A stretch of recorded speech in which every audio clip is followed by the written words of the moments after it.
Look at this. Looks a bit downtrodden when we're overcast, doesn't it? The place doesn't look too great. No, it always looks great. I blame the councillors for messing this place up. It's not my area. Don't blame me, it's not my area. This, however, always looks lovely. When you get round the corner and you can see old architecture. Well, you kind of can when the camera adjusts. I mean, old architecture, that still looks lovely. So this place always mystifies me. There's evidence of... There's been buildings here. There's windows right down... You can see the windows in the wall down there. Yes, you can. My goodness, there are windows down there. What's strange is the building has been demolished on the inside. They've even cut away the steel beams that would have held the roof, the floors. But they've left that wall. But you can see it's in really bad condition because the rebar has actually ended up being exposed. It is an oddity, isn't it? It's just one of those architectural quirks around the area. They've demolished the building, they've not replaced it with anything, and so that's what happens when you demolish a building and leave it for, well, all the time that I've been alive. I don't remember. My goodness, 50 years. From what I remember, I think there was like a little woodyard or something, some kind of business, and it may well be that this is all that's left of the office building or workshop buildings. Yeah. There's like bits just left, it's odd. Yeah, all the trees. Yeah, nature is just going to reclaim this area for itself, but yeah, there's windows, it looks like, yeah, it's industrial. But the building, these rebar reinforced and metal frame concrete, that suggests a building that's probably only was built in maybe the 1940s at the earliest. Yeah. That's not an old building. Maybe flood risk, who knows? I don't know, maybe property was just worthless.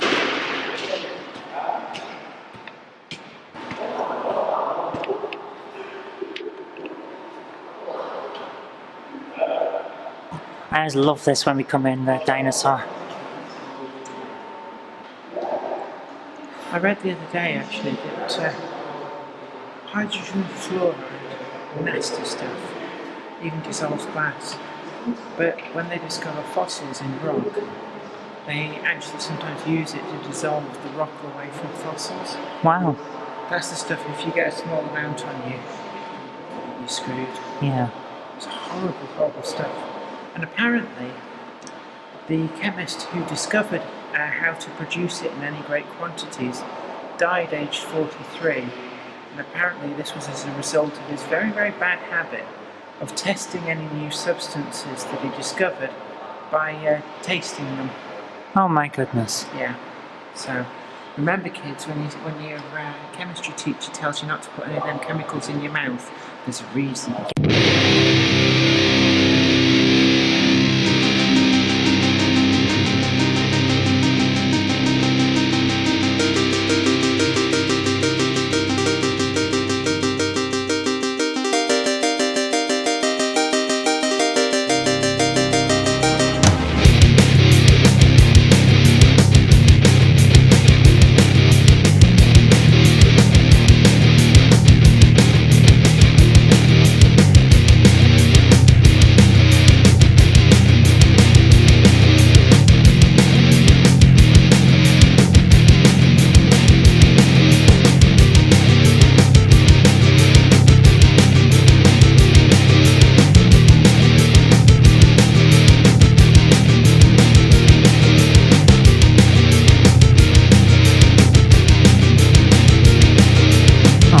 Jen, it's your model.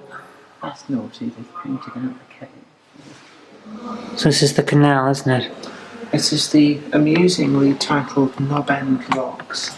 Interestingly enough, that little branch there under the bridge, that being in water places this model as being off the canal in about 1800, something like that. Right. It's very interesting.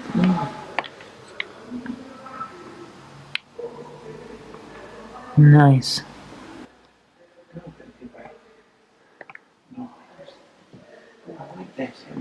Yeah, I thought you'd like that.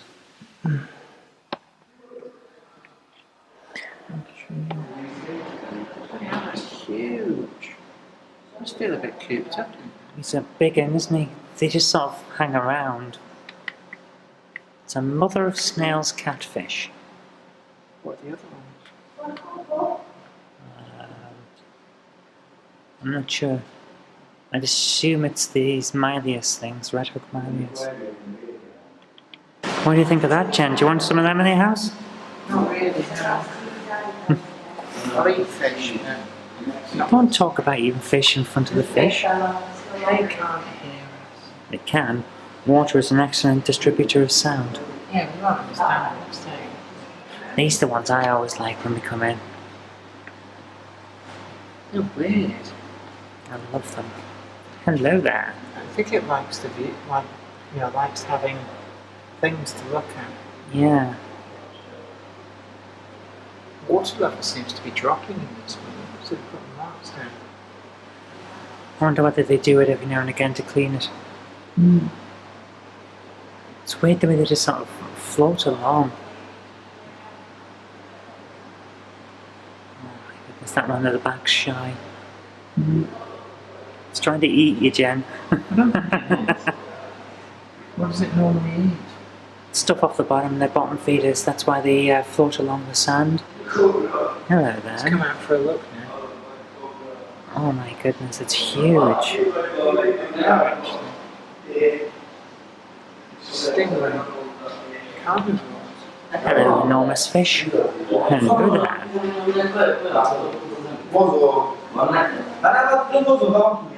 Okay guys, what's been happening today is mainly planning. I've spent a lot of time down at the town hall and at the library with this planning inquiry thing that's been going on, and I can't speak about the results yet. I think they're going to be in the newspaper reasonably soon, and then we'll talk about it when it's all made public. So for the moment I'm going to stop talking about it because like I said, there's not much I can talk about. And instead, talk about the 4 games I picked up on my way back from down in town. Because, well, I'm here, I might as well have a look. So, picked up some cheap ones. There wasn't a huge amount around because when you get close to 700 in the collection, that's the 700 really easy to get ones, really. Well, I've got a few harder to get ones, but not a huge amount. So let's start off with, it's moderately decent case. It's International Track and Field, ESPN's International Track and Field. Decent condition case. I mean, it is old. It's a 2000 game, so it's 16 years old now. It's getting on a bit. No manual, but I do have the internal bump, which is interesting. So, I don't know where the manual's gone, but at least we've got the extras that came with it, which is weird. And yeah, like I say, all these are cheap, so 75p, 25p, £1.50. I think £1.50 is the highest priced game here. The next one we have is, I was sure I had it, and then I looked on my list and I didn't. At some point I've had it, but it looks like it was a copy that didn't work or something like that, so it's gone back. And now I've got another one. Hopefully it's not the same one. Aragon. Not a storyline that I know. To be honest with you, if I remember correctly, it's written by a kid, and it was published solely because the kid either was related to someone, or it was the parent or something. Well, they're still related, I suppose. But it wasn't a book that, from what I remember, was published on merit, but it was published because he knew someone. So we've got the manual here in reasonable condition, and the case is in pretty good condition, but the game itself was scratched to bits and I had to go through several minutes of cleaning in the shop. Now, the next one I want to talk about is another very cheap one. It's Dirt Track Devils. Now, I think this might be alright. It looks like it's a fun game, but the box is actually literally falling apart. But the box is in really good condition aside from that. So, and the fact that it's ripped, it's literally ripped right the way through. So yeah, it's not in as good condition as I expected. Let's have a look at the manual. I've done well with the manuals. Pretty good condition. So yeah, that's very nice. Now, you can tell I'm slowing down. I am exhausted. This week has killed me. Not as much as just before conference where I was literally dead on my feet most days, but I am not doing well. Right, really good condition for Enthusia Professional Racing.